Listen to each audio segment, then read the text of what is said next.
de la sesión.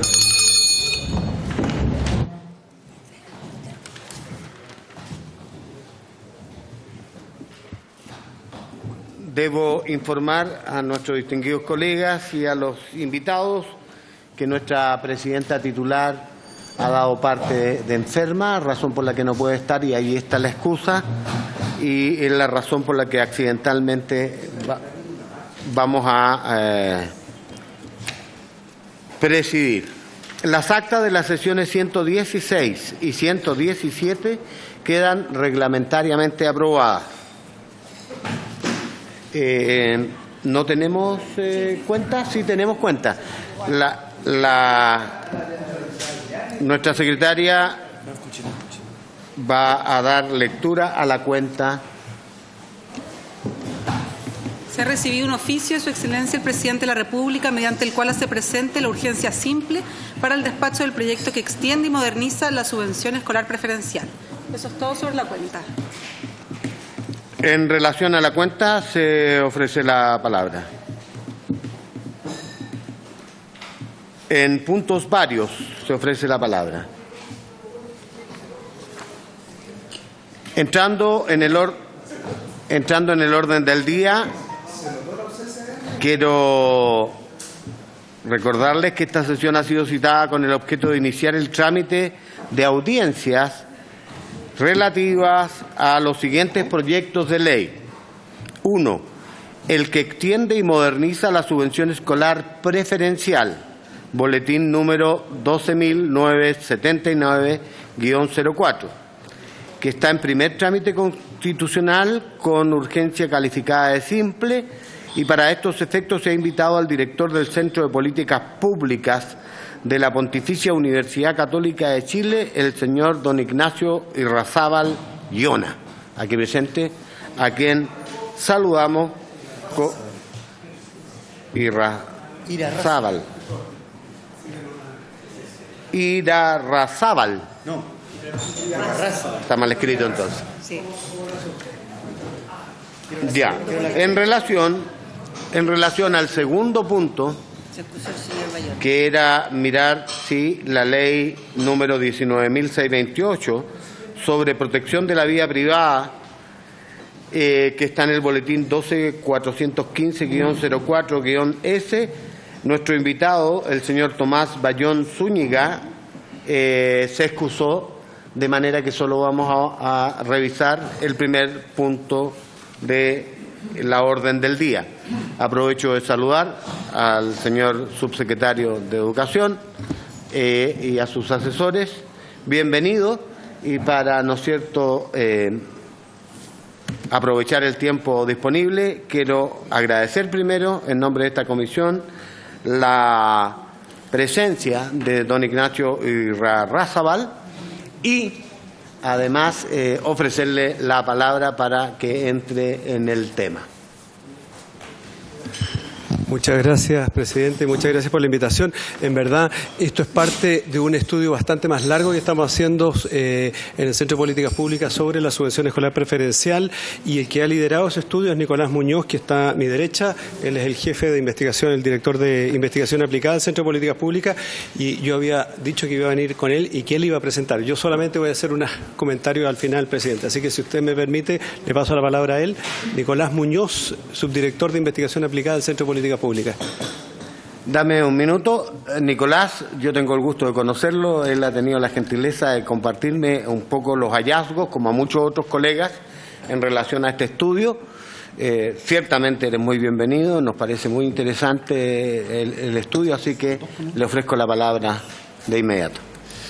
muchas gracias por la invitación. Bueno, en honor al tiempo, hacer el alcance de que, si bien yo he mostrado algunos de los hallazgos que tenemos del estudio, lo que quisimos hacer ahora fue más bien poner la evidencia a debatir en torno al proyecto de ley. Por lo tanto, nosotros la estructuramos la presentación con el mismo orden que tiene el proyecto de ley. Es decir, vamos a hablar primero de lo que tiene que ver con la universalidad de la SEP, el fin del convenio y de la voluntariedad, el nuevo enfoque del plan de mejoramiento educativo y, por último, donde creemos que también tenemos harto que aportar en cuanto a la evidencia, que tiene que ver con el tema de la flexibilización en el uso de recursos y también cómo ha sido el uso de recursos durante estos años de implementación de la SEP. Así que los comentarios van a ir, obviamente, en lo que creemos que es correcto y qué cosas uno podría todavía mejorar del proyecto de ley o al menos algunas dudas que plantea cuando nosotros lo revisamos. Como les contaba, la primera sección tiene que ver con el fin al convenio y a la voluntariedad. Nosotros quisimos poner acá de la SEP universal, atendiendo sí que son colegios que puedan estar sujetos a esta subvención, y universalidad también pensando en todos los alumnos prioritarios. El artículo 2 de la ley es la que abarca este tema puntual. Lo primero, y acá tenemos un gráfico en que mostramos cómo ha sido la evolución de los colegios particulares subvencionados y municipales que han adscrito a la SEP durante todos estos años y quienes han estado afuera, ¿cierto? Lo que la SEP, lo mencionaba recién, es voluntario, por lo tanto el sostenedor tenía la posibilidad de decidir si es que adscribía o no. Y lo que vemos en el año 2017 es que alrededor de casi un 10% de los colegios del sistema que podrían estar recibiendo la SEP no lo reciben. ¿Qué es lo interesante? El 10% de los que podrían recibir no lo están recibiendo y en concreto no han firmado el convenio. Cuando uno mira la cantidad de alumnos prioritarios que pertenecen a estos colegios, aquí también hago, la salvedad de que nosotros tomamos hasta el 2017, que era la temporalidad del estudio. Difiere un poco los números con lo que presentó el Mineduc, porque ellos tienen un dato un poco más actualizado. Pero cuando uno mira los colegios que al 2017 no estaban en la SEP, había 96.561 alumnos prioritarios que pertenecían a estos colegios y que no estaban recibiendo este beneficio. 96.561 exactamente para el año 2017. ¿Qué es lo positivo que vemos del proyecto? Por un lado, justamente en que al terminar la voluntariedad y hacer la SEP extensible a todo el sistema, justamente estos alumnos el día de mañana van a poder recibir este beneficio, pero también es interesante hacer la observación de que probablemente alumnos prioritarios que hoy día quisieran entrar a estos colegios que hoy día no son parte del convenio SEP y que tienen copago, si hoy día lo hacen sin esta ley, podrían estar sujetos a un copago. Por lo tanto, vemos un doble beneficio en abrir la SEP a todo el sistema. Por un lado, como decía, dar el beneficio a todos los alumnos prioritarios que hoy día no lo tienen, pero segundo es que uno rompe de alguna forma una barrera de entrada que hoy día sigue estando en el sistema. Alguno podría decir que ha agotado, pero efectivamente sigue estando en el sistema. Entonces, en ese ámbito en particular, creemos que lo que abarca el proyecto de ley en eso lo consideramos correcto y positivo. Hay un segundo ámbito que el proyecto aborda de manera importante que tiene que ver con los planes de mejoramiento. Nosotros hablamos de que hay un nuevo enfoque ajustado al sistema de aseguramiento de la calidad, tal cual lo propone el Ministerio de Educación en el proyecto de ley. Y aquí varios comentarios. Primero, cuando uno mira la historia de la SEP, el plan de mejoramiento creo que ha sido uno de los grandes beneficios y uno de los grandes aportes que ha hecho la subvención escolar preferencial del sistema. O sea, ingresó un instrumento que, tal como se establece acá, atraviesa todo el quehacer de la escuela. Hay 4 dimensiones que atraviesan no solo la parte pedagógica, sino que liderazgo educativo, convivencia escolar y también gestión de recursos. Y eso ayudó a muchas escuelas. La Agencia de la Calidad lo menciona el año 2017, a un proceso de normalización. En el fondo, muchas escuelas que quizás estaban desorientadas o que tenían otras urgencias que no tenían que ver justamente con lo pedagógico, el plan de mejoramiento fue una ayuda para ellos y ordenó de alguna forma las prácticas internas de la escuela. Otro aspecto muy relevante que también uno lo encuentra en la literatura es que los planes de mejoramiento, algunos expertos lo mencionan que se trata de una política de abajo hacia arriba. El plan de mejoramiento lo construye un sostenedor en conjunto con la comunidad educativa, por lo tanto, son quienes mejor conocen las necesidades puntuales de cada colegio, de cada comunidad educativa, lo cual también es valioso. Y por último, como les mencionaba, también encontramos relevante, y ahí creemos que es positivo que no se haya sacado o desanclado, igual poner los recursos asociados a las acciones y a las estrategias que están en el plan de mejoramiento a los recursos que se ocupan. Creemos que eso también fue un aporte porque muchas veces eran universos completamente distintos entre lo pedagógico y los recursos asociados, y el plan de mejoramiento de alguna forma incentivó a que eso se fuera uniendo. Eso, como digo, es lo positivo. Hay otro ámbito, esto es parte del estudio que tenemos nosotros, y nosotros identificamos 3 grupos de colegios de la SEP con distintas trayectorias en su mejora educativa en estos 9 años que miramos nosotros. Parte de la información y los datos que contamos con el Ministerio de Educación, lo que pudimos ver de estos 3 grupos era el nivel de ejecución de su plan de mejoramiento, es decir, cuántas acciones habían hecho cada uno de estos 3 grupos. Lo que uno observa en este gráfico, que tenemos 3 años con los que contábamos datos, es que el grupo de colegios que tuvo una mayor mejora, de hecho nosotros identificamos que eran grupos de colegios que mejoraron en estos 9 años, en promedio casi 58 puntos en el CIMSE de matemática de cuarto básico, por lo tanto fue una mejora sustantiva y significativa. Tuvieron en promedio un mayor nivel de ejecución de las acciones del plan de mejoramiento. Esto solo mencionarlo porque haciendo hincapié al punto de que consideramos al plan de mejoramiento como un buen instrumento, el cual debe seguir existiendo con otro enfoque que el que se propone acá en el proyecto de ley. Uno de los cambios que propone el proyecto de ley es que el plan de mejoramiento pasa a ser ahora autoridad de la Agencia de la Calidad. Y hay otra cosa que nos pareció también positivo, es que habla de que va a haber un trato diferenciado a aquellas escuelas que tengan un rendimiento medio bajo o insuficiente. Y aquí lo que quisimos mostrar también con esta lámina es que este cambio, o sea, esta propuesta en el proyecto de ley lo que hace es volver al espíritu inicial de la SEP. Cuando uno mira lo que ponemos ahí arriba, de hecho la cajita que está en la esquina superior derecha, en un inicio hablaba de que los colegios en recuperación, o sea, los que tuvieran más bajo rendimiento, iban a tener que elaborar su plan de mejoramiento de forma tripartita, es decir, con apoyo del Ministerio y con apoyo de un externo. En su minuto se estableció que fuera una ATE. Esto en 2011 hubo una modificación legal que suprime eso y deja a los colegios en recuperación con completa autonomía de poder elaborar el plan de mejoramiento, y creemos correcto poder volver a ese espíritu inicial, justamente en honor a que los colegios insuficientes o con rendimiento medio bajo requieren de ese acompañamiento. Por lo tanto, eso también es algo rescatable y positivo que aborda el proyecto de ley.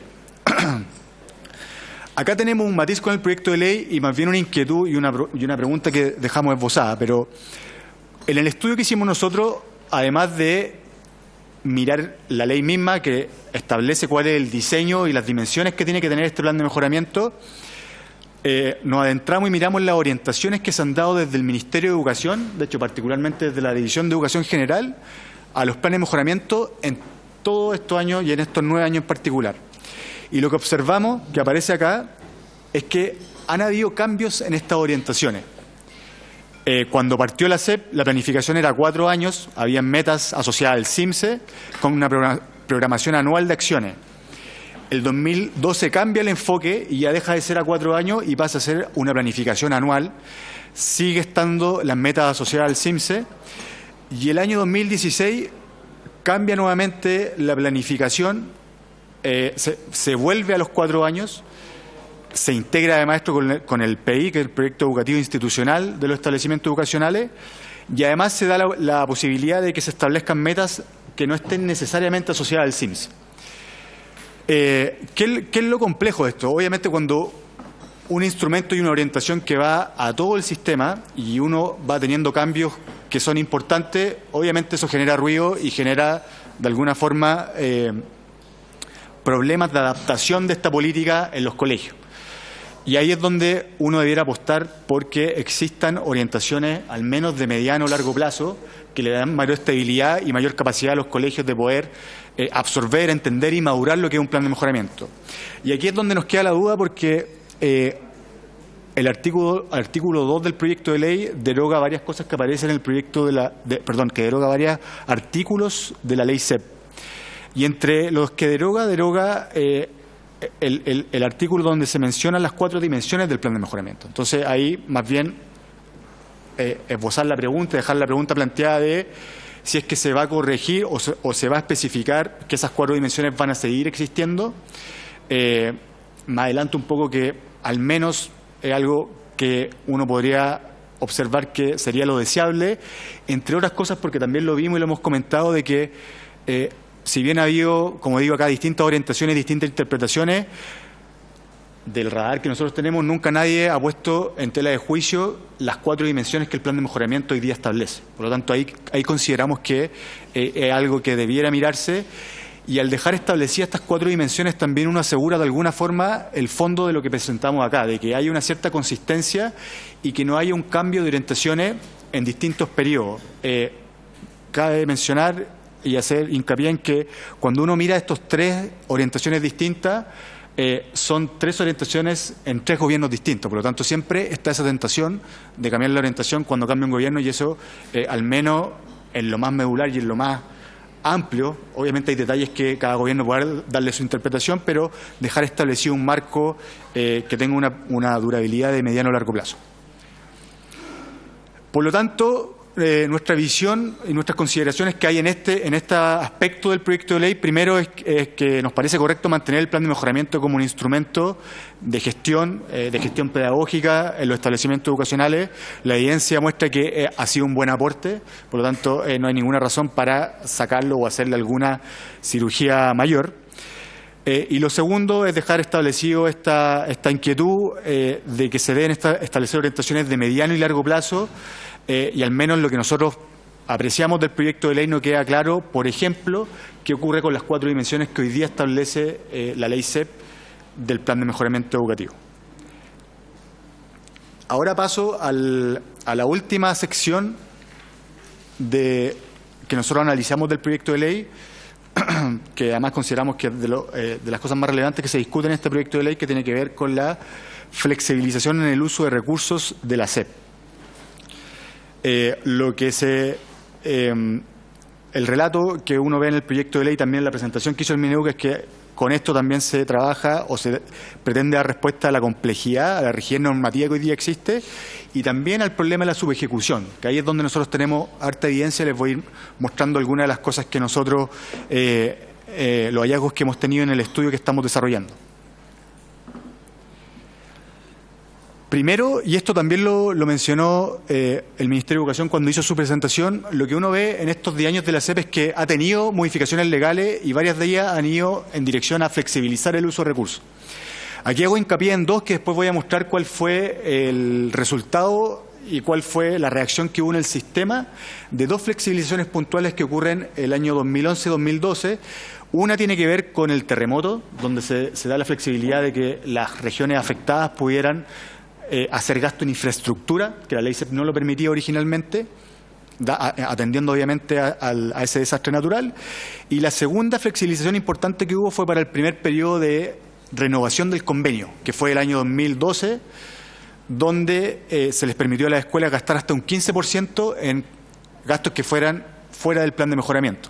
Por lo tanto, esa era una flexibilización real como la que uno podría pensar que va a ocurrir con la eventual aprobación de este proyecto de ley. Entonces, déjenme ir mostrando y contando un poco cómo afectaron estas 2 flexibilizaciones al sistema en su conjunto.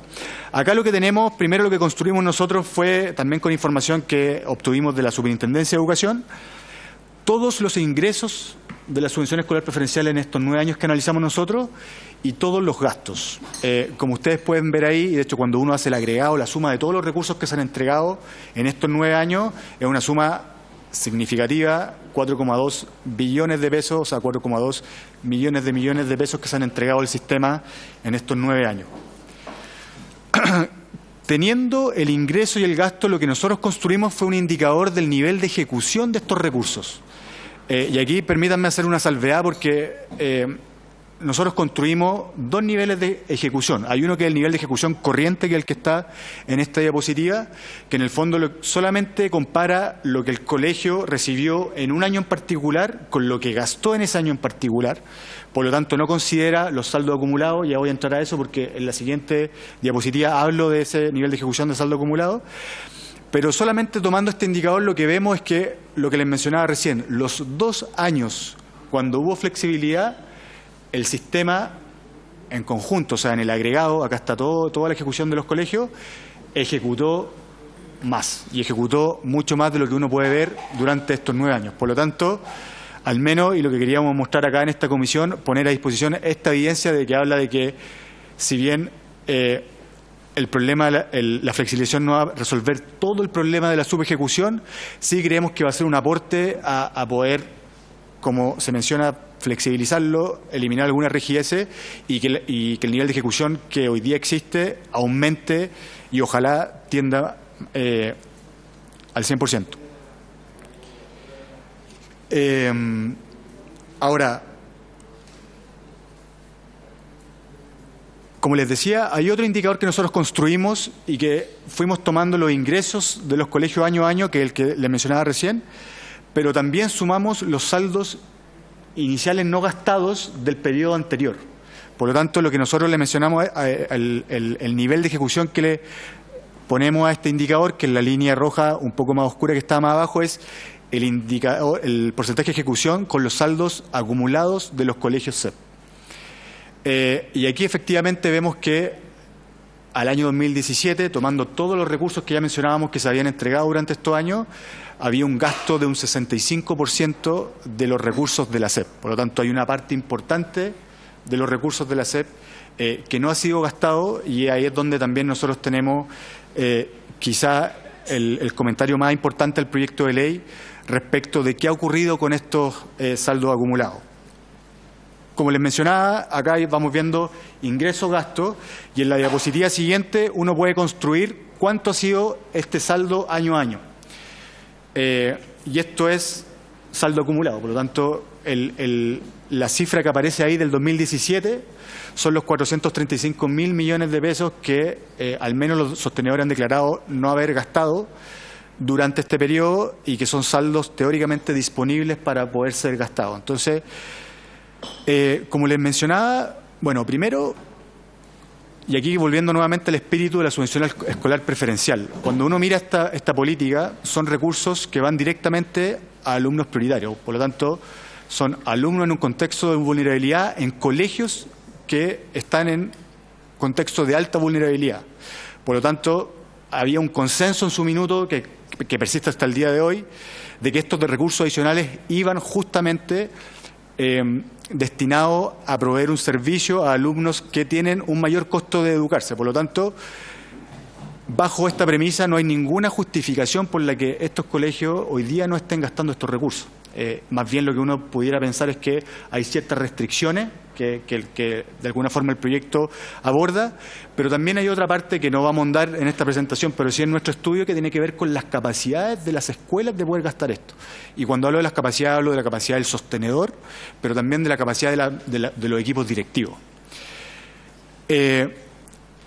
Acá, como decía, en nuestro mayor comentario, creemos que en un contexto de flexibilización se debiera abordar esta temática, primero porque es un monto de recursos grande, y segundo porque otro de los detalles, y yo recuerdo también cuando se hizo la presentación y algunos diputados acá presentes hicieron el alcance, uno podría empezar a desmenuzar y entender bien qué significan estos 435.000 millones. Nosotros al menos el ejercicio que hicimos fue ver cuántos de estos recursos estaban acreditados por los sostenedores y cuántos no. Eso también es un ejercicio que hacen todos los sostenedores en la rendición de cuentas todos los años, y el hallazgo que encontramos es que un 55% de estos recursos sí estaban acreditados. Por lo tanto, uno podría pensar en alguna práctica particular para esa cantidad de recursos que los sostenedores declaran tener en las cuentas corrientes. Va a ser súper concreto, pero hay otro segmento, un 45% que no está acreditado. Y ahí también obviamente es donde hay un terreno más incierto de qué ha ocurrido con esos recursos. Ahora, 45%. y eso representa, tal cual sale ahí, 196.000 millones que no están acreditados. ¿Podría ser que se hubiesen ejecutado o no se hubiesen rendido? Esa es una posibilidad, claro. El algoritmo, o sea, claro, la posibilidad ahí son varias y ahí lo que uno quizás propone es que uno pudiera entender bien qué ha ocurrido eso y a partir de eso proponer cómo ordenar el tema. Ahora, me adelanto un poco pensando en, como digo en el comentario de fondo de esto, uno puede descomponer este problema en dos. Uno puede decir, bueno, ¿qué hacemos con este recurso, con estos recursos no utilizados históricos, que es un problema complejo, ¿cierto?, de resolver? Pero también la segunda parte del problema es cómo ordeno esto de aquí en adelante.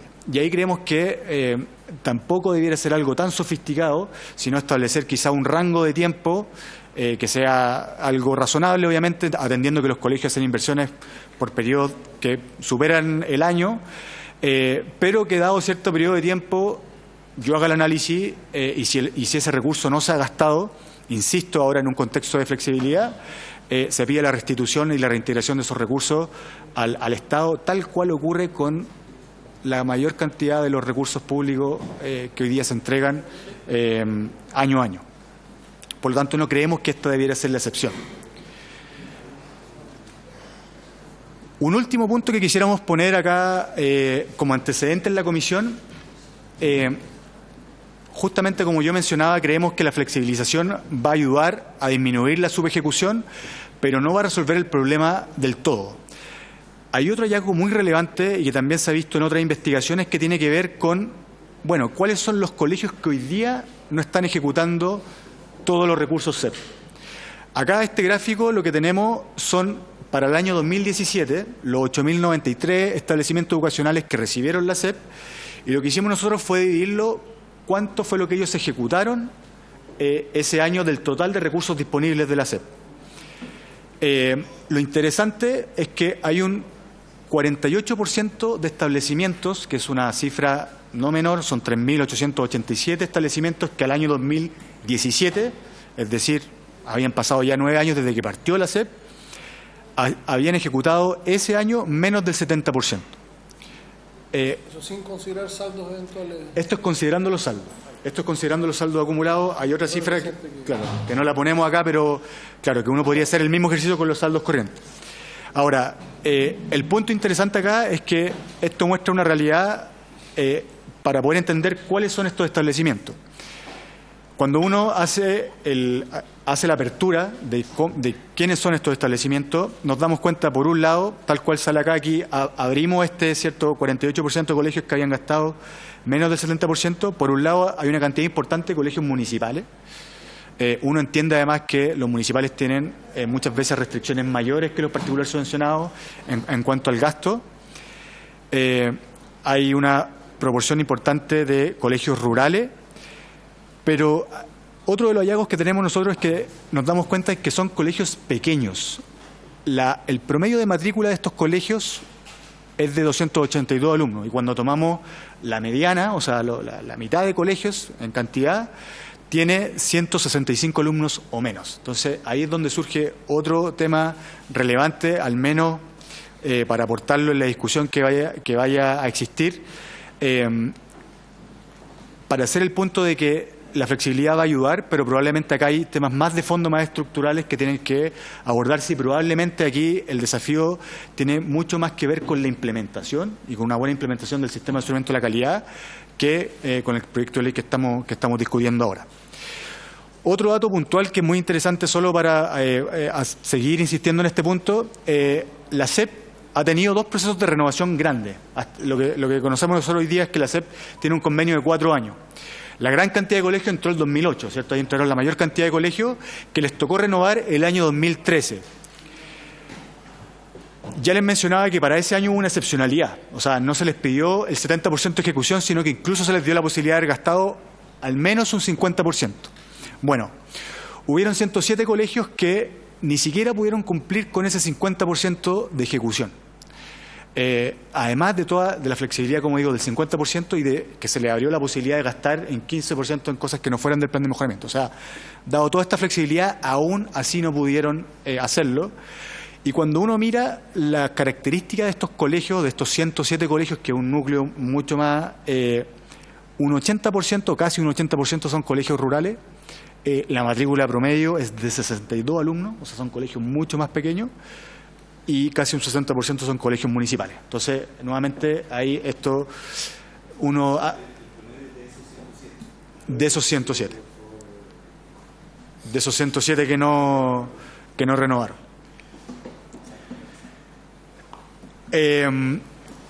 Nuestras consideraciones en este ámbito, como les mencionaba, primero, creemos que la flexibilización está bien encaminada, es necesario, pero como decimos en economía, es necesario pero no suficiente. Hay otro esfuerzo que tiene que verse y probablemente tenga que ver más con la parte de implementación. Una de las cosas que queremos poner sobre la mesa que nos interesa mucho es, en un contexto de flexibilización de los recursos, creemos importante poder ordenar el tema de los saldos. Y ahí, como les mencionábamos, quizás para facilitar la discusión, partir esto en dos grandes problemas. Uno, qué hacer con la parte histórica, los saldos históricos que ya vimos que aparecen acá, pero quizás pudiera ser un poco más fácil desde el punto de vista técnico, establecer reglas para qué hacer con los saldos de aquí a futuro, porque si no lo que va a ocurrir es que esa cifra que nosotros mencionábamos va a seguir aumentando con los problemas, obviamente, que ya mencionábamos, de los incentivos perversos que eso genera. Y por último, debe existir un apoyo focalizado en aquellos establecimientos que han presentado una sistemática subejecución. Y hay creo que hay como insisto, acá hay un tema más bien de implementación, de poder entender bien quiénes son esos colegios. El proyecto habla también de la coordinación que va a tener que tener la Agencia de la Calidad con el Ministerio de Educación, que creemos que es clave. Creemos que ahí también, desde el punto de vista de lo que ha sido el Sistema Nacional de la Calidad, hay un espacio de mejora gigante en poder coordinar no solo la Agencia con el Ministerio de Educación, sino también con el trabajo que hace la Superintendencia de Educación y el resto de los actores, entre otros los servicios locales de educación, que también hoy día van a empezar a ser los sostenedores de la educación pública. Así que solo para hacer un resumen de todo lo que abordamos en esto, como dije anteriormente, nos abocamos particularmente a lo que tiene que ver con el proyecto de ley. Hay una investigación mucho más acuciosa, más extensa, los dejo invitados, hay información que ya tenemos publicada y podemos también seguir mostrando nuestro hallazgo, pero del proyecto de ley que hoy día se discute, estamos de acuerdo con lo central que tiene que ver con abrir los convenios a todo el sistema. Creemos que eso es algo positivo. Creemos que el rol pedagógico del PME y el apoyo y supervisión focalizada a escuelas con bajo desempeño también van en el camino correcto y, como decía, vuelve el espíritu original de lo que establecía la subvención escolar preferencial. Y también lo que hablábamos recién, la flexibilización del uso de recursos es necesaria, pero también hay que apoyarlo con otras medidas. Cosas que faltan o que falta precisar o que nos parece que falta incluir o discutir. Uno tiene que ver con la definición del plan de mejoramiento. Si bien ahora pasa a manos de la Agencia de la Calidad, creemos que es importante al menos definir una estructura macro como hoy día la tiene, con estas 4 dimensiones, y todo lo que se puede discutir también en el detalle. La ley CEP, una de las cosas que hace es que detalla harto estas dimensiones, y eso, como digo, nunca nadie lo ha objetado y nos parece positivo. Y por último, nuevamente mencionar, creo que es importante hacerse cargo también del tema de los saldos que hoy día existen, pero también cómo ordenamos esto de aquí a futuro. Eso por mi lado. Muchas gracias, Nicolás. Me está solicitando la palabra el señor Irarrázaval. Sí, dos cosas muy breves. Uno, aquí el que ha estado liderando el estudio es Nicolás, así que por eso, y creo que lo hizo una muy buena presentación, pero dos cosas que quería comentar. Uno, que viene, diputado, usted se puede acordar que lo discutimos respecto a la nueva educación pública. A nuestro modo de ver, sería interesante también mejorar cómo se puede asegurar que los recursos CEP lleguen a la escuela. Porque muchas veces tenemos las dudas. Nosotros hicimos algún trabajo cualitativo en este estudio y en otro que hicimos el año 2012, pueden quedar a nivel sostenedor, ya sea el Servicio Local de Educación, el municipio o un sostenedor particular subvencionado que tiene varios colegios. Entonces, nosotros en aquel minuto, no sé si se recuerda, diputado, para el proyecto de ley en ese entonces de nueva educación pública, nosotros propusimos una indicación de que al menos una parte de los recursos CEP llegaran directamente a la asignación del director o directora de escuela, que nos parece muy, muy importante. Y lo otro que no mencionó Nicolás también, que es importante tener presente, que nos parece positivo esto de que el registro de las ATE pase al Ministerio de Educación. Obviamente eso le va a dar más significancia al registro ATE al estar ya en el corazón, por así decirlo, de lo que es la gestión del Ministerio. Nos parece algo positivo. Muchas gracias, muy amable. En relación con el tema, el Ejecutivo quiere hacer una presentación, o sea, un pronunciamiento inicial. Ofrezco la palabra entonces al señor subsecretario. Gracias, presidente. Bueno, primero agradecer la presentación del Nicolás Ignacio del Centro de Políticas Públicas de la Universidad Católica. Nicolás, sí, no sé si fue mencionado. De hecho, nosotros habíamos también tenido reuniones con el centro, porque llevan ya desde hace ya bastante tiempo trabajando en torno a la SEP. Yo quisiera destacar un par de cosas. Primero, el hecho de yo creo que el consenso que se va instalando respecto de lo positivo que es o que ha sido, digamos, la subvención escolar preferencial, y la necesidad de hacerle modificaciones y modernizaciones a ese cuerpo legal. Yo creo que va quedando bastante claro que por supuesto pueden haber diferencias específicas, pero que hay un reconocimiento bastante transversal al efecto positivo de esta subvención y también a la necesidad de ir actualizando, modernizando la subvención para que cumpla de mejor manera con su finalidad. Respecto de las sugerencias o comentarios que hace Nicolás en su presentación, creemos que efectivamente las líneas sobre las cuales se elabora el plan de mejoramiento educativo, la verdad es que están establecidas hoy día porque se toman desde el sistema de aseguramiento de la calidad. Recuerden que hoy día, al margen de la SEP, todos los colegios que han sido visitados por la Agencia de Calidad de la Educación tienen la obligación de, sobre la base de la visita, elaborar un plan de mejoramiento en el evento que no lo tenga. Y en ese sentido creemos que es algo que por supuesto sería interesante y que se puede explorar en el proyecto, buscar algún mecanismo que fusione o que haga más evidente la coherencia que debe existir entre el plan de mejoramiento educativo y ciertas dimensiones generales que creemos nosotros, más que llevarlo específicamente a las 4 dimensiones que están hoy día en la ley SEP, uno podría, por ejemplo, asociarlos con más fuerza a lo que son los estándares indicativos de desempeño que están en el mismo sistema de aseguramiento de la calidad, que, entre otras cosas, recogen esas 4 dimensiones. De hecho, hoy día los estándares, ustedes recuerdan que la ley establece una serie de elementos sobre los cuales deben elaborarse los estándares, y en la práctica esos estándares se elaboraron sobre la base de esos elementos específicos y a través de 4 dimensiones que son las mismas: gestión pedagógica, gestión de recursos, convivencia y liderazgo educativo. Por lo tanto, nos parece que es interesante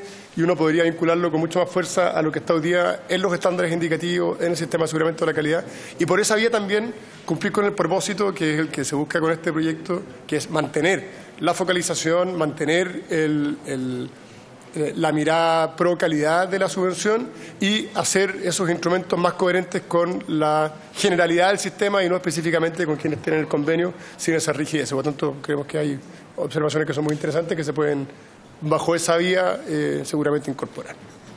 Gracias, presidente. Muchas gracias, señor subsecretario. Ofrezco la palabra a los distinguidos diputados que estén interesados en hacer alguna consulta a nuestro expositor.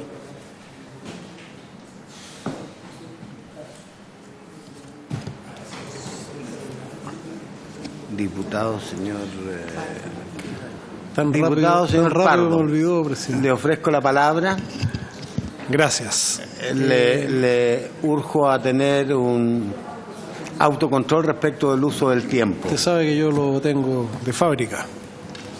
Muy breve, agradecer la presentación y si bien no es el tema central de la presentación, pero entiendo que el plan de mejoramiento es una herramienta fundamental y asociar la subvención al plan de mejoramiento parece ser todo lo recomendable, pero reitero, sin ser exactamente el tema, ¿ustedes pueden sugerir o darnos algunos indicios de qué forma se podría mejorar el plan de mejoramiento en términos de que ustedes mismos insinúan algunas falencias? Eso, presidente, gracias. Diputado señor Belolio. Gracias, presidente. Agradecer la exposición. Yo sé que varios de nosotros tuvimos la oportunidad además de reunirnos con ellos también para verlo ahí como en ultra detalle. Pero quisiera preguntar un par de cosas a ver si nos pueden también dar alguna ayuda. Existe esta correlación entre que la mayor ejecución del programa de mejoramiento está asociada con una mejora en rendimiento.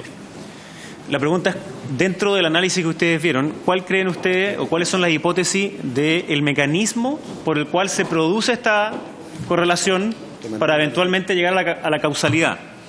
¿Por qué lo digo? Porque hay una buena alternativa de que, o sea, obviamente no es la pura ejecución la que te lleva a un mejor rendimiento, sino que es que hay algo al interior de ese colegio que te permite mejor rendimiento al mismo tiempo que mejor ejecución. Entonces, ese mecanismo, y eso es importante para lo que viene a continuación, para la política que ustedes ponían al final en que se requiere una ayuda específica a aquellos colegios que han tenido baja ejecución. Claro, entonces no solamente hay que ayudarlos a rendir, no sé si se entiende, porque no es eso, sino que es otra cosa mucho más adentro, que no es meramente técnica, no es, oiga, mira, el formulario que tiene que llenar, usted lo tiene que llenar así. Y gástese la plata en cualquier cosa, porque podría tener muy alta rendición, pero sin ningún efecto en una mejora sustantiva a el desempeño. Y obviamente lo que queremos es que aumente la ejecución, aumentando el desempeño. Dentro de las 4 dimensiones que están en el proyecto de mejora, ¿cuál creen ustedes que es la más relevante para asignarlo a este mejor desempeño? Luego, sí, yo sé que conversamos ya esa vez sobre lo acreditado o lo no acreditado, pero también la mirada sobre que una de las probabilidades por la cual pueda no acreditarse, no, más que no acreditarse, no ejecutarse algo, es la dificultad normativa de hacer gastos donde los municipios particularmente tienen más necesidades, pero que no pueden, como dicen ellos, comillas, pasarlas por la SEP. ¿Y cómo eso cambiaría cuando ahora tiene que rendirse en conjunto con la subvención general? Entonces hay una duda que no sé si existe ese dato de cómo andan esos colegios que tienen baja ejecución de SEP en ejecución de la subvención. Es decir, cómo rinden la subvención no SEP. Si la rinden muy bien, entonces tienen buena capacidad, creo, para poder también rendir esta nueva SEP, llamémoslo así.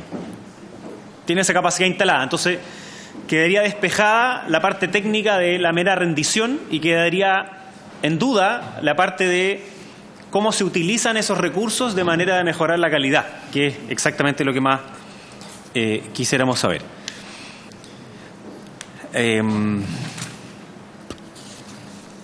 Eso por ahora no más. Gracias. Gracias, diputado Belolio. El diputado Rey. Gracias, presidente. Bueno, primero saludar al subsecretario y a su equipo y a los representantes también del Centro de Estudio de la Universidad Católica que nos acompañan. Agradecer la información porque en definitiva corrobora, diría yo, gran parte de las impresiones que uno tiene y que ha logrado también dentro de lo que esta comisión ir entregando.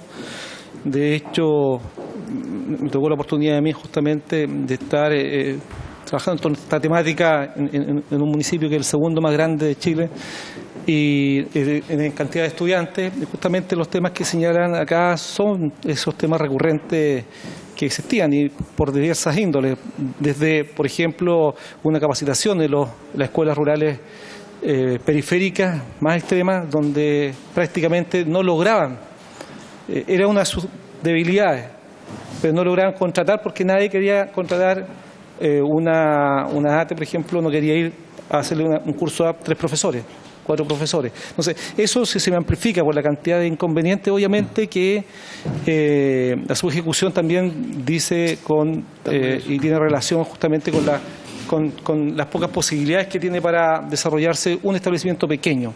Segundo, lo había anotado acá, bueno, les va bien a los colegios que gastan bien porque hacen las cosas bien, porque tienen equipos bien preparados, porque tienen equipos que desarrollan bien su trabajo, y si lo hacen bien ahí, lo hacen bien en casi todo. Y es como la regla general que uno encuentra, y que si uno va a los establecimientos educacionales municipales y dice cuáles son los establecimientos que tienen buenos resultados, uno llega y hay orden, hay profesores comprometidos, están todos trabajando, los niños en el aula.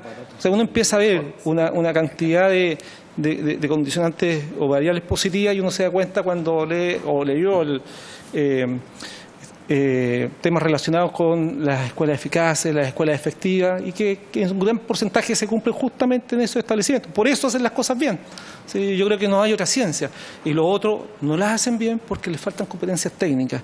Y ese es un tema que uno logra apreciar en todos estos establecimientos. Entonces, la pregunta es, ¿qué es lo que harían ustedes para mejorar justamente esta parte, a estos establecimientos que están hoy día más complicados desde el punto de vista de la ejecución de gasto, y que además de la mano va relacionado con bajos resultados? Porque está relacionado hoy día y uno lo logra ver. Entonces, ¿qué harían ustedes? ¿Qué herramientas nuevas? Si con las 4 dimensiones que hoy día tiene el PME, ustedes sumarían otro más, o otras subdimensiones, o no sé. O sea, desde el punto de vista de lo que ustedes están viendo del estudio que hicieron, ¿qué harían? Eso, presidente. Sí, que ofrecía la palabra, distinguidos diputados. Diputada Girardi. Sí, bueno, perdón por el retraso. Casi todos nosotros tuvimos acceso al estudio de la Católica previo a la comisión. Y uno de los temas que llamaba la atención y en la conversación fue que muchas de las escuelas, teniendo CEP, un porcentaje importante, no solo no tiene mejoría, sino que tiene un empeoramiento, ¿no? Entonces, una de las cosas que nosotros habíamos conversado esa vez de hacer un análisis qué tipo de escuelas son, ¿no? Precisamente porque había un porcentaje que mejoraba mucho, ¿no? Un porcentaje que mejoraba poco, ¿no? O sea, que no era significativo la mejora, si bien existía. Había un porcentaje no menor de escuelas que bajaban de manera importante también en el CIMSE, ¿no? Eso como primera pregunta, si hay como si el estudio considera un conocimiento mayor o una profundización mayor de el tipo de escuelas que le ocurre esto en cada uno de los casos. Y lo otro es qué tan válido es el CIMSE como indicador, ¿no? Desde el punto de vista, porque el único indicador que tenemos es si mejora o no mejora en el CIMSE, ¿no? Entonces, sabiendo que el CIMSE tiene un ámbito un poco restringido desde el punto de vista del desarrollo del conocimiento y del desarrollo de las capacidades humanas, ¿no?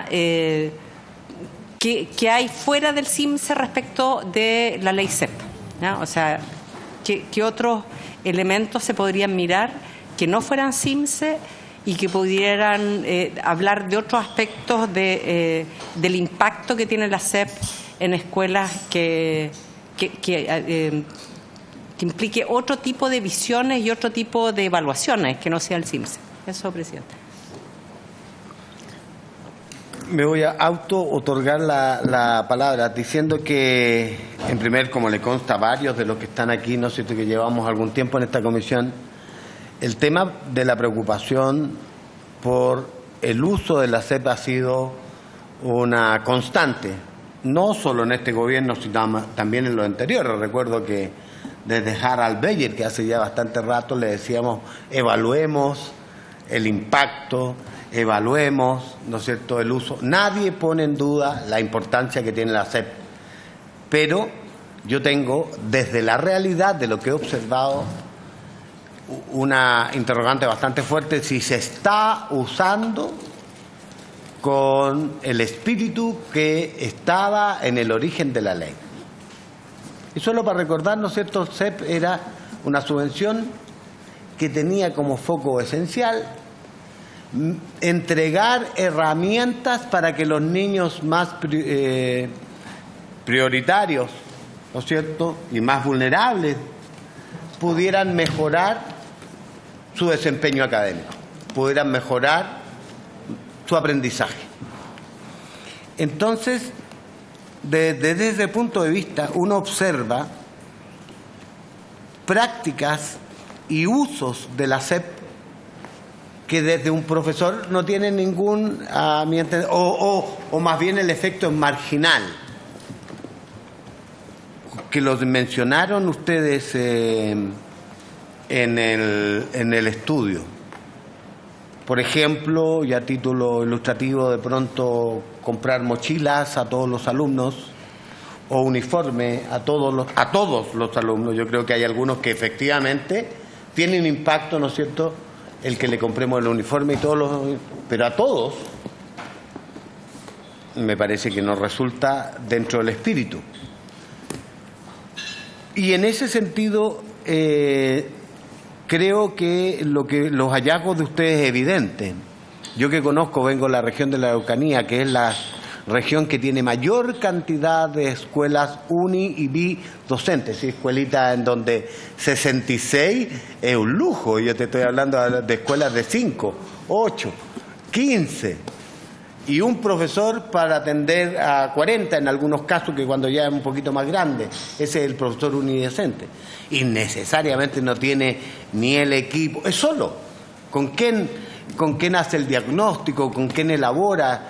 Eso creo yo que el Ministerio debiera tener una línea de acción ahí para apoyarlo a través del Mineduc, ¿no? Ese es un primer tema. El segundo tema es que los planes de mejora, así se llamaba el instrumento que uno firmaba, ¿no es cierto?, los colegios, un plan de mejora, ¿no es cierto?, que tenía un horizonte de 4 años inicialmente. Era, a la hora de ir a verificar, el Ministerio hacía como una pega de checklist, o sea, pero no había una evaluación cualitativa profunda. Y entonces, cuando se usaba el dinero, comillas, no para lo que es esencial, que es la mejora de los procesos educativos, no pasaba nada, porque estaba en el plan. Eso me decían funcionarios. El plan lo hacen las escuelas, pero no tiene participación el Ministerio para orientarlos. Y, por ejemplo, decir, si vas a gastar solo en uniformes o mochilas, eso no está dentro del espíritu de la ley. A lo mejor tiene más impacto comprar un laboratorio de inglés, por ejemplo, en un establecimiento en enseñanza media, o mejorar, ¿no es cierto?, o estos perfeccionamientos así masivos al barrer, en que todos copian un poco la misma solución. Yo siento que ahí hay un tema, subsecretario, que hay que ponerle más.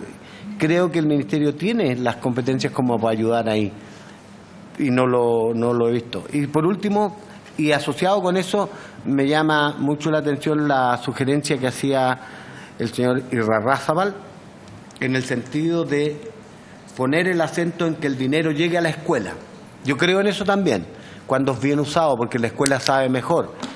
Pero también hay en otra medida, que cuando la escuela lo usa mal, el sostenedor dice es mejor y tiene más impacto si es que desde acá definimos, ¿no es cierto?, curso de acción que nuestro diagnóstico nos indica que los problemas están centrados, por ejemplo, en lenguaje o en matemática, etcétera. Entonces, ¿cómo encontrar ahí un justo equilibrio? Porque yo tiendo a pensar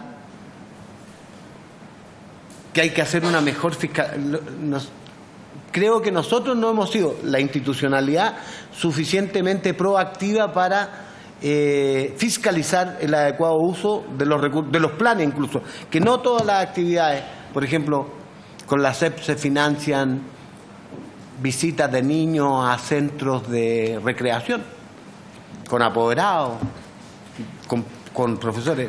Perdóname, yo que conozco las escuelas, las urgencias son otras. O que es muy lindo traer niños, por ejemplo, a Santiago en avión, a conocer el determinado lugar. Está bien, yo creo que en la vida de esos niños es muy importante, pero más importante que le enseñemos bien, y son otras cosas las que hay que hacer para que puedan tener esos aprendizajes, ¿no es cierto?, importantes y significativos. ¿Me explico? Eso. Sí, presidente, ¿puedo dos preguntas que se me quedaron fuera? Con mucho gusto. Gracias, presidente. Y cerramos para que nos puedan contestar. Bueno, aparte de las preguntas que planteé hace un rato, uno de los temas que siempre ha quedado como que está mencionado también en algunos estudios es la falta de fiscalización y la poca capacidad de fiscalización de los recursos de la SEP por parte del Estado, ¿no? Porque se supone que estamos discutiendo el tema de flexibilizar los usos de la SEP, ¿no? Y por lo tanto hay una importante, dentro de esto, la flexibilización implica, desde mi perspectiva, una capacidad fiscalizadora importante también por parte del Estado, ¿no? O sea, si yo entrego recursos que no voy a mandatar, ¿no?, para uso específico, ¿no?, entonces tengo que tener la capacidad de saber en qué se van a gastar los recursos, ¿no?, pero no solo saber en qué, sino cómo medir el impacto, ¿no?, de ese gasto de recursos. Esas dos cosas, yo hice la pregunta la vez pasada, por ejemplo, de cómo se ha ido evaluando, qué capacidad de evaluación tienen los programas de mejoramiento educativo que se hacen a través de la SEP, y es bastante escasa, ¿no?, la capacidad desde el Ministerio y desde la Superintendencia de mirar y de evaluar el impacto de estos programas de mejoramiento educativo. Eso por una parte. Y lo otro tiene que ver un poco en la misma lógica. ¿Qué rol debiera jugar la SEP en una... O sea, perdón, primero es si en el estudio que hizo la Católica o el conocimiento que tienen ustedes, y esa pregunta yo se la hice al subsecretario la semana pasada, una parte importante de los recursos se supone que no tienen respaldo para gastarse, ¿ya?, pero se gastan con supuestos fines educativos, ¿ya? Entonces yo le hacía la pregunta al subsecretario, en vez de flexibilizar la SEP, ¿ya?, y entregar los recursos abiertos, ¿por qué no aumentar los recursos que son necesarios para sostener el sistema? ¿Ya? Porque se supone que la subvención regular no logra sostener el sistema y, por lo tanto, muchos municipios, por ejemplo, se ven en la obligación, entre comillas, de sacar recursos de la SEP y ponerlo para pagar profe, ¿no? No veo.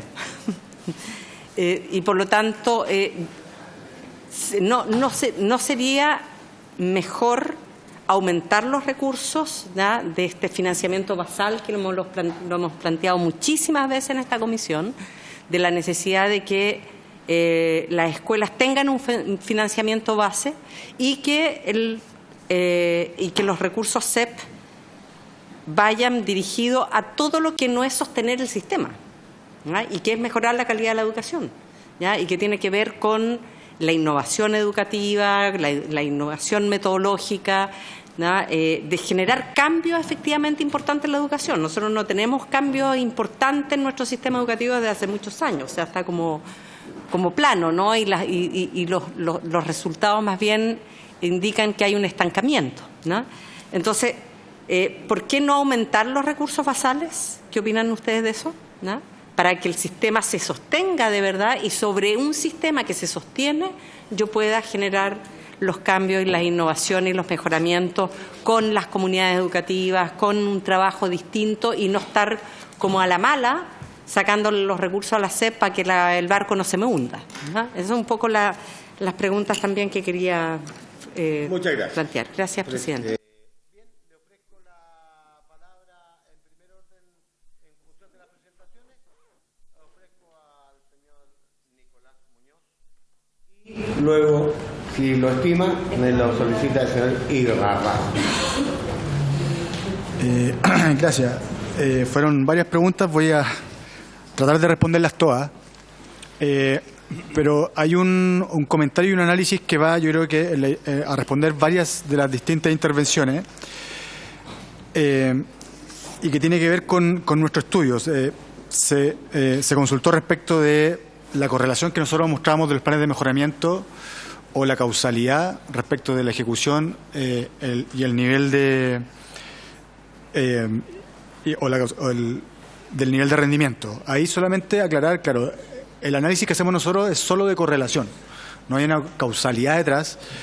Hay otro estudio, de hecho hay un estudio del Ministerio de Educación del año 2012 que sí es una evaluación de impacto y muestra que hay una causalidad entre el mayor nivel de ejecución del plan de mejoramiento y un mayor rendimiento. Pero justamente la pregunta de fondo va a entender cuáles son los factores de éxito, o sea, cuáles son los factores de éxito de establecimiento y de escuelas que con estos mayores recursos han logrado mejorar no solo su rendimiento, que es el indicador final, sino que todo su funcionamiento en general. Entonces,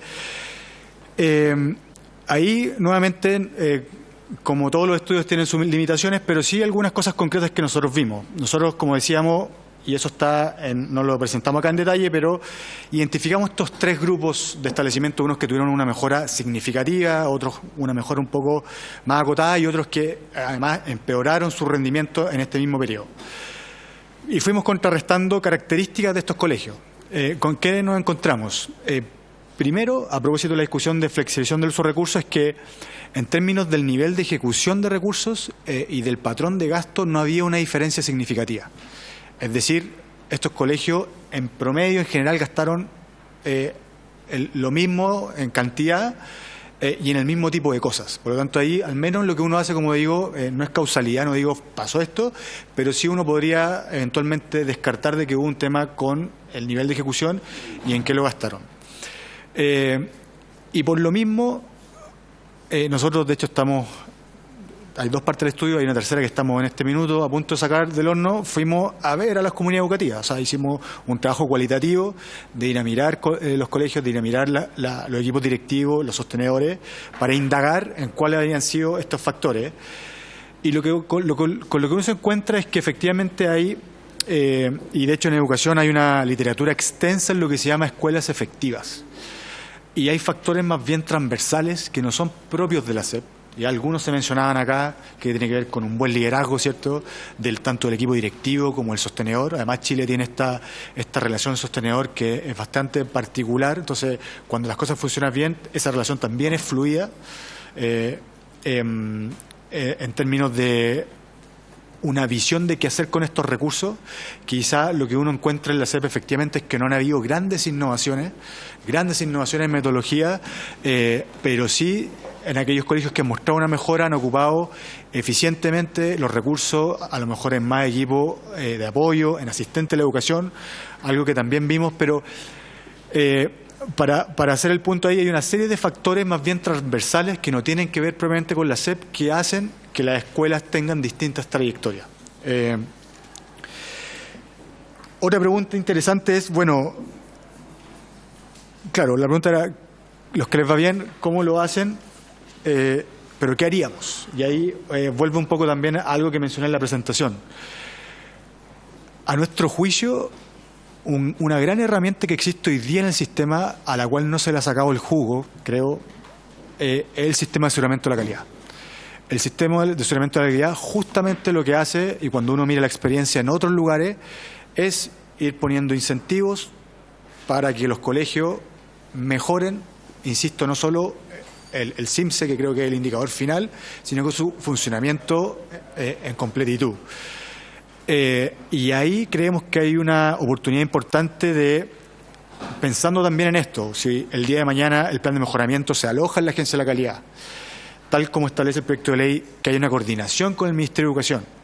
Yo incluiría a la Superintendencia de Educación Escolar también, porque tiene un rol fiscalizador importante, pero también tiene un rol orientador. O sea, lo que uno quisiera, y esto lo hemos discutido muchas veces, que es verdad, a propósito del sistema de aseguramiento de calidad y los incentivos, la zanahoria y los garrotes, o sea, cuando hay una infracción tiene que haber un garrote, pero el ideal de los mundos en cualquier sistema de aseguramiento de la calidad es que yo aplico un garrote una vez y cuando vaya de nuevo ojalá no tenga que aplicar ese garrote, y eso obligatoriamente requiere también un trabajo de orientación por parte, como digo, de estos actores. Y ahí, al menos, y lo que se ha visto también en distintos estudios, nosotros en la parte de estuvimos con distintos actores también, incluidos del Ministerio de Educación, y creo que ahí estamos al debe, o sea, para transparentarlo. Creo que ahí hay una oportunidad importante y que tiene que ver, insisto, con la implementación. No tiene que ver, no hay el qué haríamos, no, me parece que no hay una bala de plata que uno pudiese pensar en este proyecto de ley para que eso ocurra, sino que tiene que haber, pero digo, los cimientos están, el sistema de aseguramiento existe, las instituciones están, tienen un rol definido, hay que empezar a ajustar perillas del rol que va a tener cada uno y sobre todo yo creo que, insisto, lo que más está al debe, el tema de la coordinación. O sea, tiene que haber una coordinación real para que cada uno pueda cumplir un rol en eso. Y para terminar, claro, lo del CIMSE, nosotros tomamos el CIMSE porque es lo que más se utiliza en términos de investigación, sobre todo en la parte cuantitativa. Pero nuevamente lo que uno ve, sobre todo cuando mira la Agencia de la Calidad, creo que el subsecretario puede responder eso con mayor propiedad, pero hoy día hay otros indicadores de calidad y que hablan de otros aspectos del establecimiento que nos parece esencial y eso se está haciendo recurrentemente y lo que uno, cuando uno hace un análisis exhaustivo en las visitas de estos distintos actores, debe tener todo eso a disposición. Y eso, insisto, lo positivo nuevamente es que eso hoy día existe y está esa información y está esa información de los otros indicadores de calidad que hablan temas de convivencia escolar, en todos los establecimientos del sistema. Y por último, hay otra discusión que hemos tenido harto, de hecho, con Ignacio también, respecto del espíritu, se mencionó el espíritu de la ley CEP. El espíritu de la ley CEP efectivamente lo que decía era yo voy a entregar recursos adicionales a alumnos vulnerables que hasta ese minuto estaban siendo discriminados, ¿cierto? Pero el ideal de los mundos es que yo transforme eso en un plan de mejoramiento con acciones concretas, con un plan concreto, con metas concretas y estos recursos asociados, y ojalá tenga mejoras en toda la comunidad educativa, pero particularmente esos alumnos prioritarios. Claro. Lo que uno ve, y esto también es parte de la evidencia, nosotros algo evidenciamos también en nuestro análisis del estudio, es que, claro, no ha existido un gasto en una mejora o más bien para poner el concepto que se utilizó acá de una innovación concreta, o sea, alguien que uno diga, acá se adoptó una metodología completamente revolucionaria, probada en otro lugar, que uno adaptó y la fue instalando en distintos lugares. Cosas de ese extremo probablemente existen, pero son excepciones. Lo que se ha hecho con la SEP más bien han sido gastos, como digo, que han estado, en los casos de éxito que nosotros hemos visto, han estado bien hechos. En muchos casos, de hecho, la literatura también habla de la normalización, o sea, muchas veces yo ajusté cosas que con el recurso de la subvención basal no tenía y ocupé la subvención para ir mejorando y potenciando ámbitos particulares del establecimiento, pero efectivamente ahí lo que uno quisiera, obviamente, es que el sistema siga teniendo este incentivo, al menos, que hoy día no se ha cumplido, pero que siga teniendo este incentivo a que los establecimientos hoy día gasten en mejora y ojalá innoven. Además, hay toda una discusión a propósito de la cuarta revolución industrial y que efectivamente se va a requerir, no solo en el sistema educacional chileno, en otro sistema, de innovar. Entonces, ojalá ese incentivo pueda seguir estando y una fórmula, me parece, efectivamente, es que uno pudiera aumentar la subvención basal. Eso, ahora, nosotros no indagamos en eso en profundidad, solo mirando el sistema en su completitud y viendo, insisto, en la parte de cómo son los incentivos que acá existen. Alguien en este estudio también nos planteaba, claro, si yo quiero evitar que la SEP tape hoyos, debiera poner los recursos en otra subvención para que tape esos hoyos y la SEP efectivamente se pueda el uso a incentivos y mejora. Y por supuesto que un camino puede ser el que se mencionó acá en los comentarios. Perdón. Por favor. Pero es que... Solo para una precisión de una pregunta que no respondió. Respecto de la capacidad fiscalizadora del Estado. Sí, no lo respondimos. Bueno, ahí indagamos poco, así que tengo poco antecedentes para hablar de la capacidad fiscalizadora de la superintendencia. Claro, ahí la verdad es que no tenemos muchos antecedentes ni evidencia para poder dar una buena respuesta. Sí es interesante lo que se plantea en la pregunta también de cómo medir el impacto. Yo creo que eso también es importante e insisto, creo que hoy día está los cimientos, la información, toda la información que yo mostré acá es información que me proveyó el sistema de aseguramiento de la calidad, la superintendencia, la institucionalidad. Entonces, uno hoy día podría fortalecer ese músculo de análisis, de evaluación de impacto, las capacidades están, y ir monitoreando esto en el gasto, ¿cierto? Pero también en el impacto que está teniendo esto en términos educativos. Señor Pardo, usted quería hacer una consulta. Sobre lo mismo, que mencionó por su intermedio, presidente, que agregaría la superintendencia. Y lo que yo entiendo es que lo que se propone en el proyecto de ley es que el plan de mejoramiento sea informado a la agencia, que va a tener ese rol orientador y de acompañamiento. Me imagino, y lo planteo como pregunta, primero que la superintendencia tiene la facultad y no es necesario agregarla en el proyecto de ley para fiscalizar el buen uso de la SEP. Pero además de eso, lo que yo veo conversando con muchos sostenedores, tanto municipales como particulares subvencionados y particularmente los más pequeños, es que justamente esta multiplicidad de órganos a veces los agobia. Los llega a fiscalizar la dirección provincial, y si les llega a coincidir en un mismo semestre la visita a la agencia y la visita a la superintendencia, tenemos a todo el colegio de cabeza trabajando en responder estos requerimientos. Entonces, ¿a qué se refería cuando dice agregar a la superintendencia? Esa es mi pregunta. Sí. Teniendo en cuenta este contexto. Perdón. No, por favor. Los protocolos. Se ve que es viejo conocido de los procedimientos. Bien. Bueno, justamente yo diría que este agobio de las distintas instituciones del sistema de aseguramiento de la calidad justamente es por una poca o nula coordinación. O sea, ahí es donde, insisto, hay una oportunidad de mejora gigante, partiendo por temas logísticos, o sea, de ver cuándo va cierta institución, con qué información, no pedir lo mismo nuevamente, coordinar todo el conjunto. Es un sistema de aseguramiento de la calidad, claro, y ahí, y en ese mismo sentido, por eso también no me gusta, o sea, en la respuesta yo no dejo afuera la superintendencia, ¿no? Con esto no estoy diciendo que uno debiera incluirla en el proyecto de ley.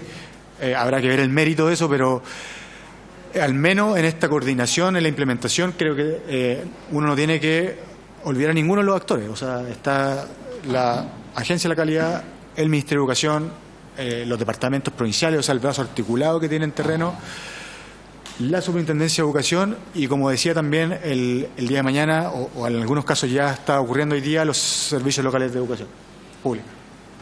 Señor Irarrázaval, le ofrezco la palabra. Sí, gracias, diputado. Muy breve.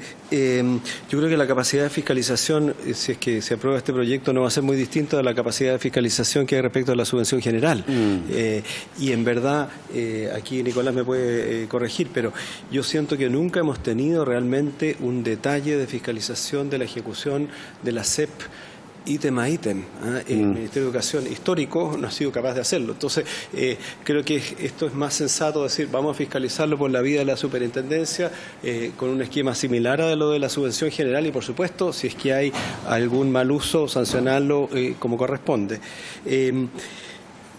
Y dos cosas muy breves. El proyecto pone que el sistema de aseguramiento va a proponer planes de mejoramiento educativo a propósito de la observación de las escuelas pequeñas. Yo creo que eso es muy importante, y ojalá poder exigirlo, eso porque muchas veces queda declarativamente, se van a proponer planes y ojalá eso pudiera ser una modalidad bien importante para las escuelas pequeñas, que se propongan planes de mejoramiento y que se puedan apoyar a las escuelas pequeñas.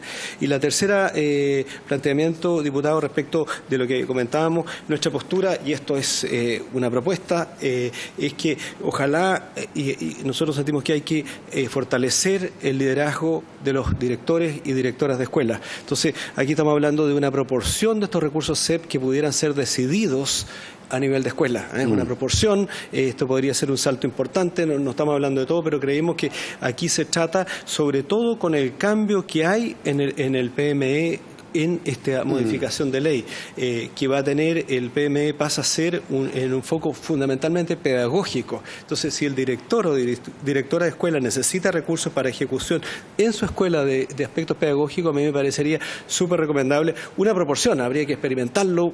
No estamos en condiciones de decir qué proporción de los recursos, pero creemos que es muy importante dar esa señal que el director o directora de escuela pueda disponer de esos recursos. Muchas gracias. Señor subsecretario. Gracias, presidente. Eso último que por su intermedio ha planteado Ignacio Larrazábal es una cuestión interesante que se podría explorar. Habría que determinar el detalle, probablemente unos porcentajes más acotados, pero siempre no hay que olvidar que la SEP tiene por principal destinatario el establecimiento y no el sostenedor. Por lo tanto, hay ahí una cosa interesante que se puede desarrollar.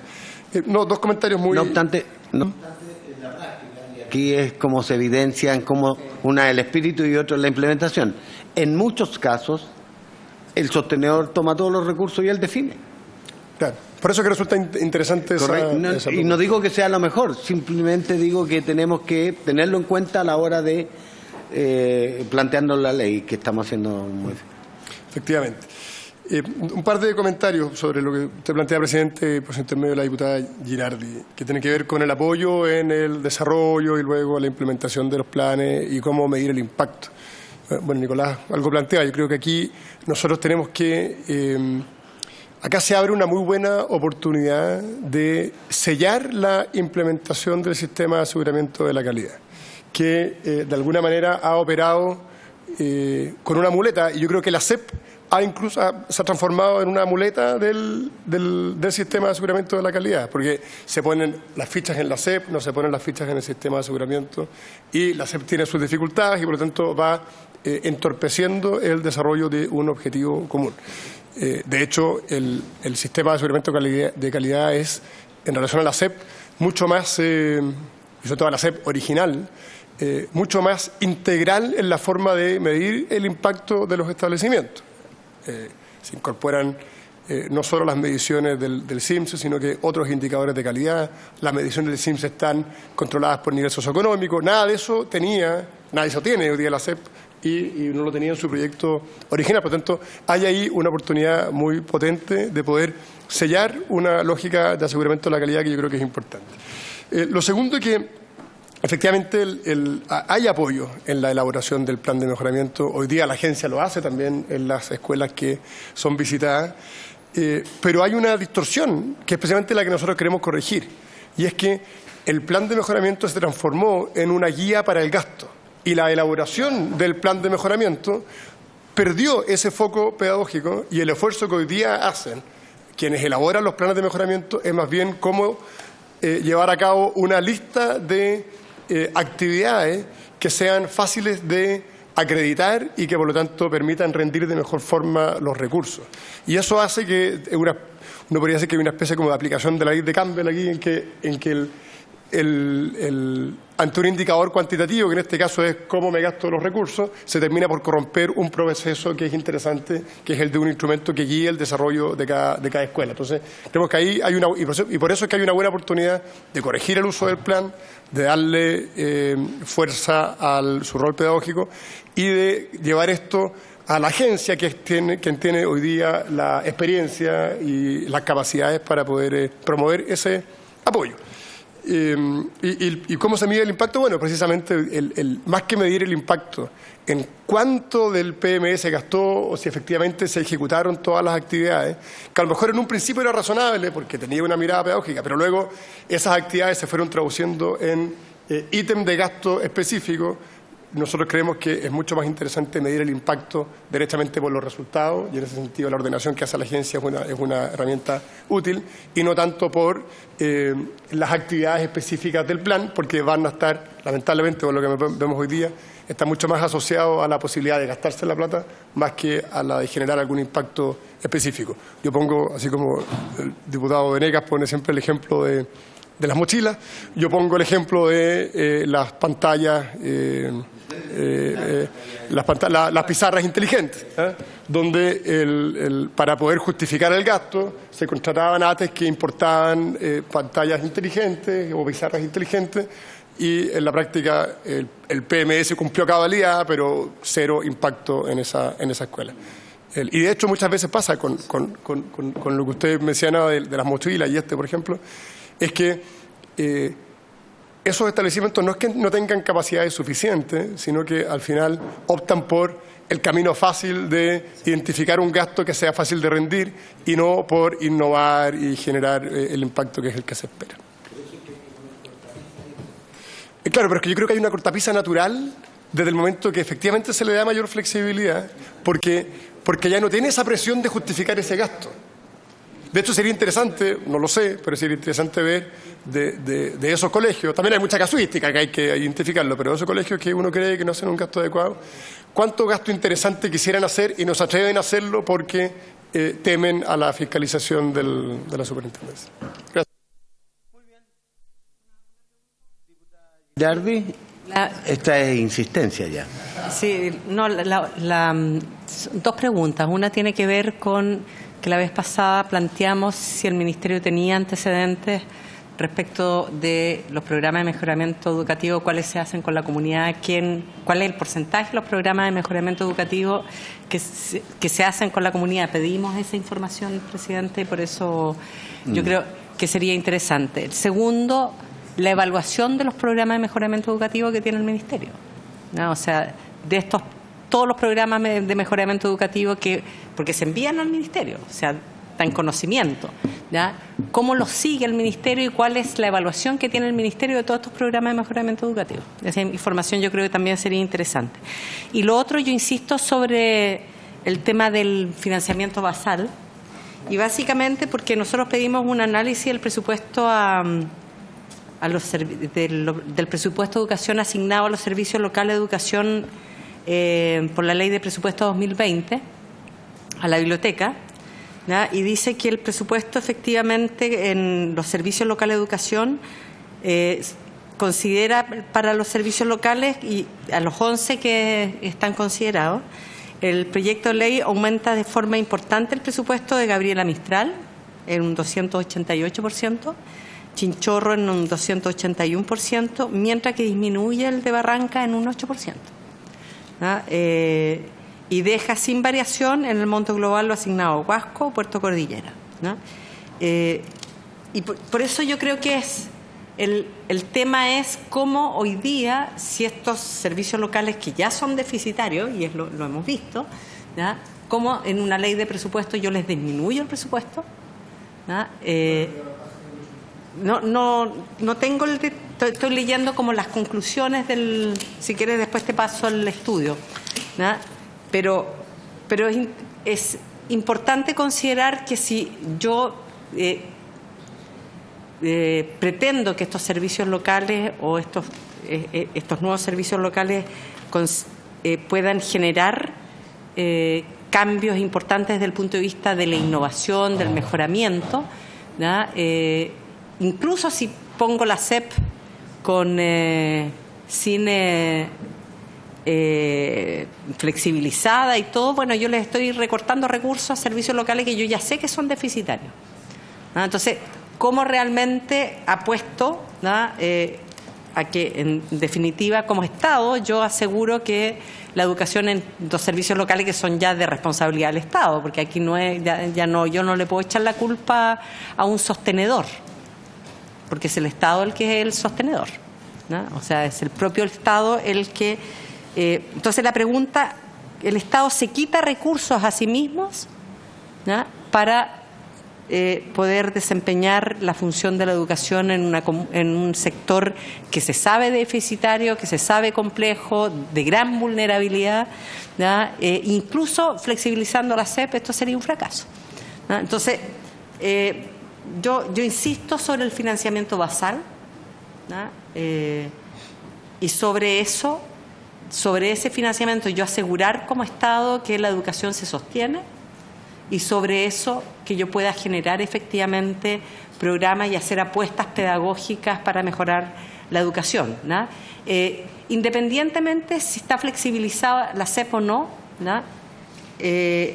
Mi pregunta es si el Estado tiene alguna capacidad de monitorear eso, y yo creo que no la tiene, porque hasta ahora no la ha tenido, ¿no? Independientemente de lo que tú señalas de la mayor coordinación que debiera tener, yo no sé, ¿no? Si a través del... a mí el sistema de aseguramiento de la calidad de la educación como sistema no me garantiza la capacidad del Estado de tener una buena evaluación y un proceso de apoyo lo suficientemente poderoso para lograr el mejoramiento de la calidad de la educación en esta escuela. Eso, presidente, quería como comentar.